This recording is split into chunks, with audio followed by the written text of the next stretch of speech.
Welcome back to Laravel 6 Advanced. Today, we're going to be talking about a brand new feature that came to Laravel, which is lazy collections. You know we're going to dive really deep in explaining how it actually works. However, this is a fairly simple project to demonstrate. So let me just go ahead and add a new route here. We will be working primarily out of the route file, as most of this is basically conceptual stuff. So let's create a new route for lazy, and let's add a new closure. And let's visit the example right out of the pull request. So we'll say collection equals, we'll use the collection method, that's illuminate support collection. Do notice that that got imported up here at the top. And let's go ahead and use the times method. Now the times method, all it does is, as the name would suggest, it multiplies by a specific number. So let's say 1, 0, 0, 0, 0, 0, 0. All right. Then let's go ahead and map through the results of that, and we'll go ahead and cache those to a variable here. Let's just call it number. I want to calculate 2 to the power of the number. So we can use the power function, and we'll pass in 2 as our base, and we'll pass in number as our actual exponential. Then at the end of this, let's just go ahead and tag on all. After we're done with all that, let's just return a simple string of done. That way we know we are done. All right, let's jump over to Chrome, and let me go ahead and visit /lazy. And whoops, we run into an issue. So allowed memory size has been exhausted. And so this is the actual problem that lazy collections is fixing. What happens is that everything gets loaded into the RAM, and then, well, your program runs out of memory. Your machine no longer has enough memory to actually compute anything.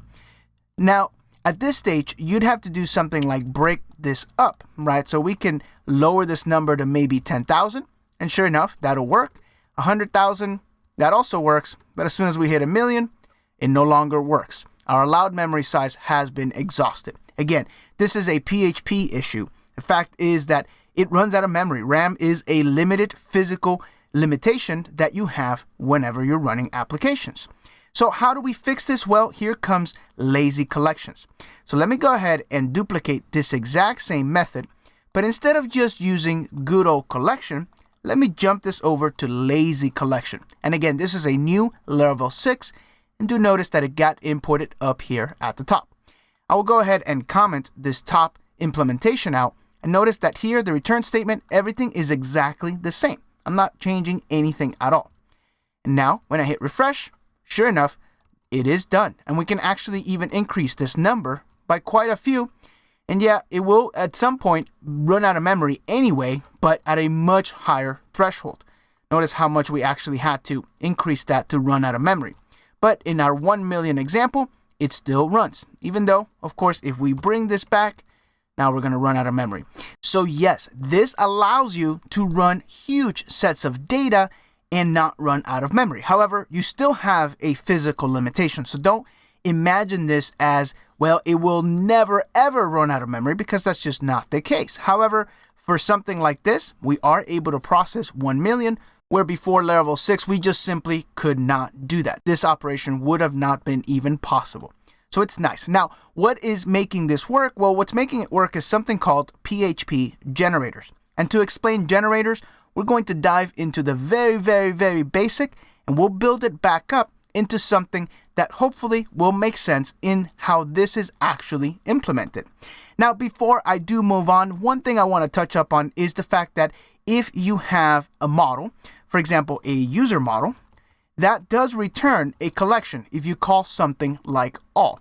But if you want a lazy collection instead, that way you could pull in, say, 1,000,000 records from your database, then you would actually use cursor instead of using all. So keep that in mind, because that is a little bit different than you would if you were just fetching all of your records from the database. So that's it. That's a quick side note. And really, that is it in terms of this new lazy collections. In Laravel 6 Advanced course, we are always diving deeper and figuring out how everything works under the hood.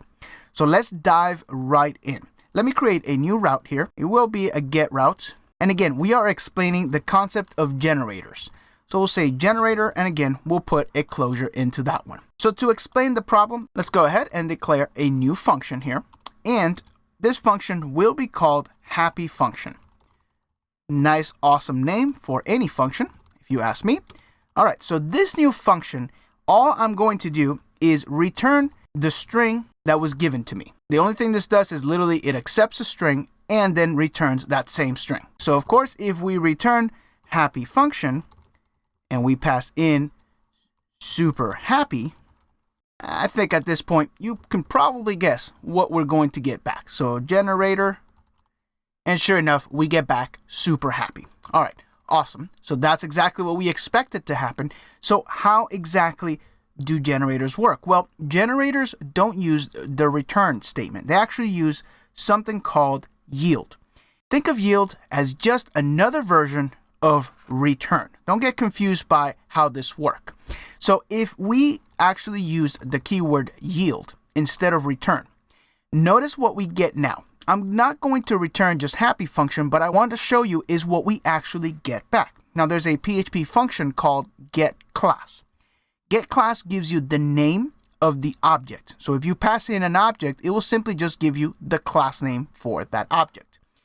When we do that, notice we get back a generator. It's a generator class. It actually ships with PHP. It's not a Laravel specific thing. It is in every single PHP piece of software. So simply by changing from a return statement, I'll push this back to return. It's going to give us an error because that's no longer an object. And getClass expects one parameter to be an object, but we're getting a string. And of course, we already know that the string that we are getting back is the super happy string. However, we change this over to yield, and now that's where the magic happens. Now we're getting back a generator. Let me show you one more trick that is going to make sense in just a little bit. There's another method here that we can call, which is getClassMethods. GetClassMethods is another PHP function that gives you all of the available methods in a particular object. So if you give it an object, it'll tell you all of the available methods inside of it.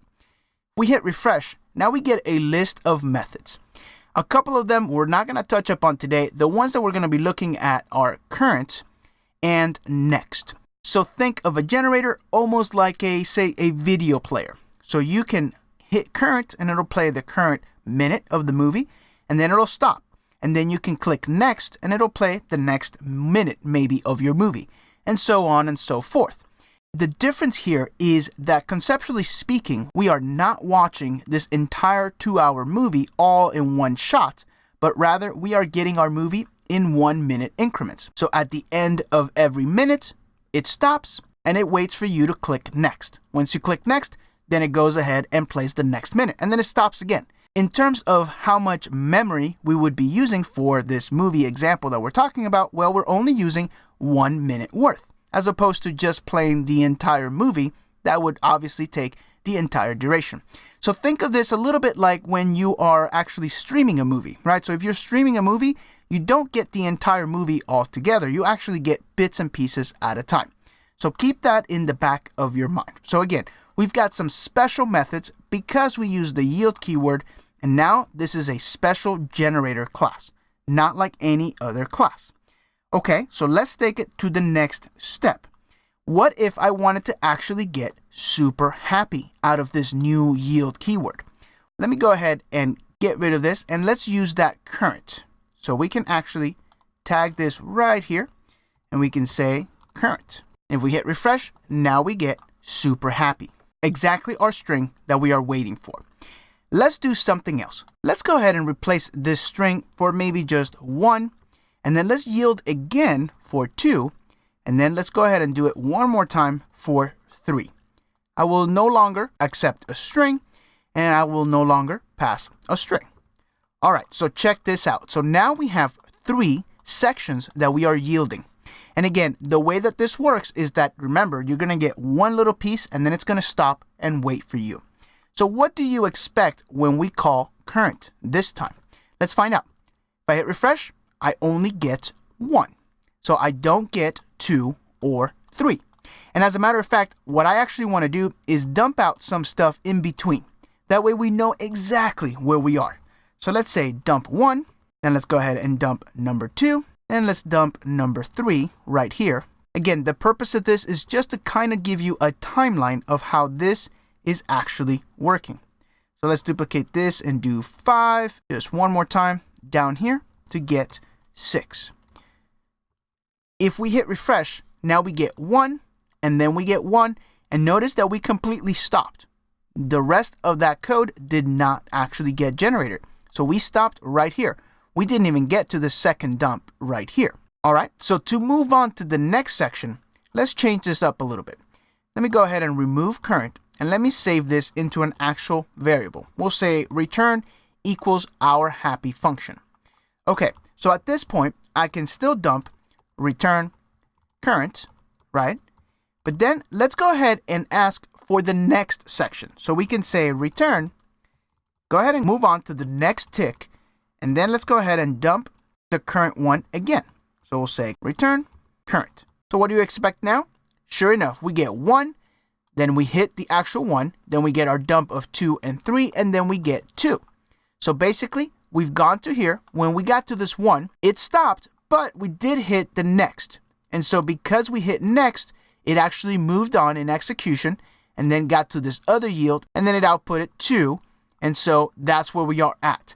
So of course, to finish this up, we would do that one more time. And sure enough, we have all of that. Now notice that 6 did not actually get executed. There is no 6 here. Because of this yield here, we are done. We are not moving on to the last one. And of course, we could repeat this one more time. And in that case, we would actually get null because we don't really have anything else. We are done. So what we've done essentially is created a way for us to step through our code. This is a little bit like step debugging, if you want to think about it that way, where we are telling PHP to stop in certain parts because we need to generate some stuff. So that's how that actually works. But this wouldn't be very useful if we had to keep calling this next. However, through a little bit of magic in PHP, the for each loop actually takes anything that is iterable and calls the next method on it if it's available. So what we can actually do instead is use a for each loop. We can replace all of this verbose code right here with a for each loop. How would we write the for each loop? Well, we would actually use the same happy function as our input. So we'll say happy function, there we go. And we'll call this as result, just to change it up. And at this stage, we can say dump the result. Okay? Hit refresh. And sure enough, we get just about the same thing. Now do notice that 6 did get executed. So that's the nice thing with for each, is that it will complete the entire loop. You won't have to call next, and as a matter of fact, we don't even get null here at the end. So it is smart enough to know that you ran out of items. But more importantly than so, now we have a way of interrupting this whole entire thing. So we could say, okay, if my result, and this is just as an example, if that is equal to 2, then I want to stop. I just want to return. I don't want to execute any more code. And if we do, we hit 1, then we find the string 1, then 2, which is this right here, and then 3. And then the minute we get to 2, it says, that's not going to work. We're going to end. And that's it. Again, don't get confused by this word of yield. Yield is a very simple replacement for return. Think of yield as just a return, except that instead of it just immediately returning, we're going to go ahead and halt and wait for you to actually instruct the application to return. So that's how generators work versus just a regular function. So let's refactor this a little bit so that we can actually generate a nice happy function that we can use. So let's replace this happy function with something else. Here's the way that I actually want to do it. I want to receive all of my strings through here, and that's going to be an array of strings at that point. And then we're going to run the for each loop, but we're going to run it inside of our function. So we will take all of the strings that get sent in. We'll go ahead and save those to string. And at this point, I will actually do the same dump that we had, but we can't do 1, 2, or 3. So we'll do start, and then we'll go ahead and yield string, and then let's dump out end. That way we know exactly what code got generated in and out. So now, happy function, it does need an array now. So we'll have to pass in an array. We'll pass in the same array of data we had before. So 1, 2, and 3.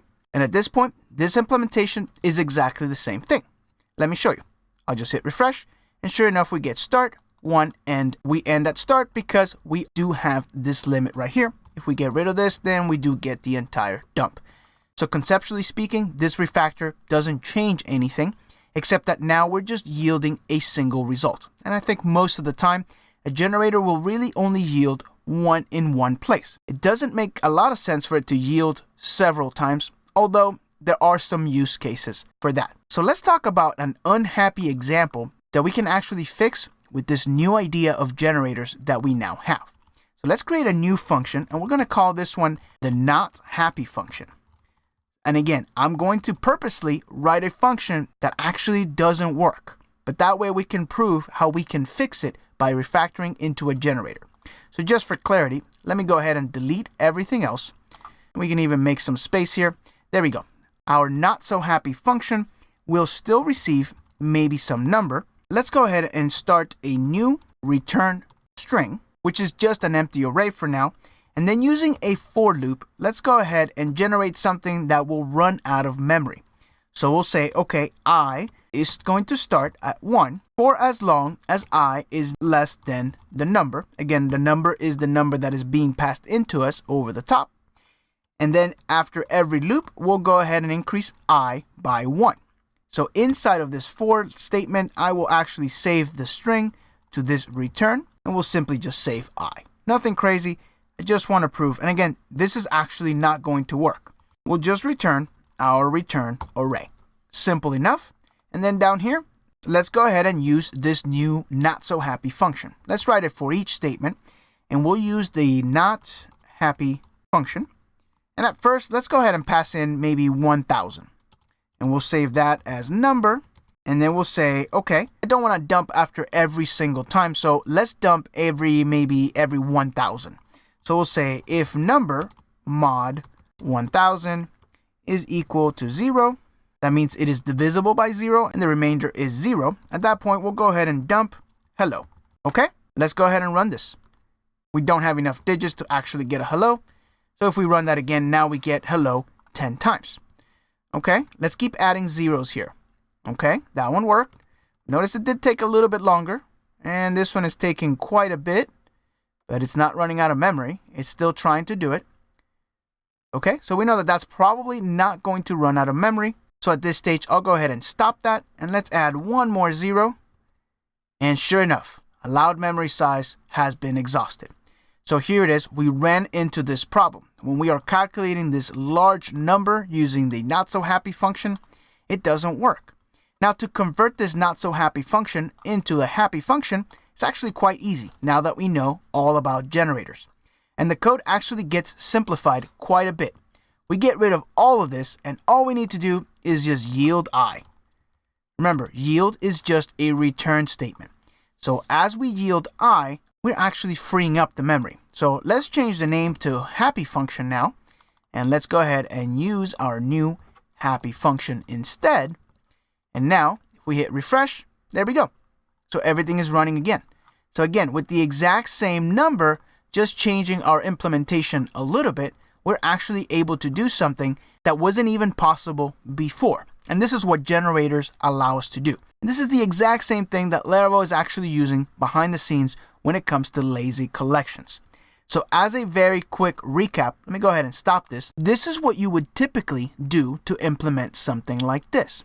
And this is what you would do to implement it using generators. Notice how much cleaner the code is. I mean, it really does allow you to do some really cool and clean code. And at the same time, you're still able to use things like for each, which you wouldn't really expect to do. And the nice thing with it is, again, that it's using a lot less memory, and it will run out of memory at some point, as we proved at the beginning of this episode. However, its threshold is so much higher than just your typical PHP code. This is what is actually being done using lazy collections. If we visit the lazy collections implementation and we scroll down to the part where it actually does something, there we go. So we are just simply yielding current. Notice that this is the times method that we were actually using right here.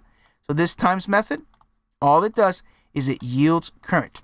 And it's also using a for statement exactly the same way that we used down here.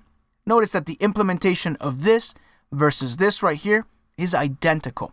So that's how lazy collections work under the hood. It's a great improvement to Laravel 6. and it's one of those features that you're not going to use very often. However, when you need to use it, there's definitely nothing better. So with that, we'll go ahead and wrap it up on this lesson about lazy collections and PHP generators.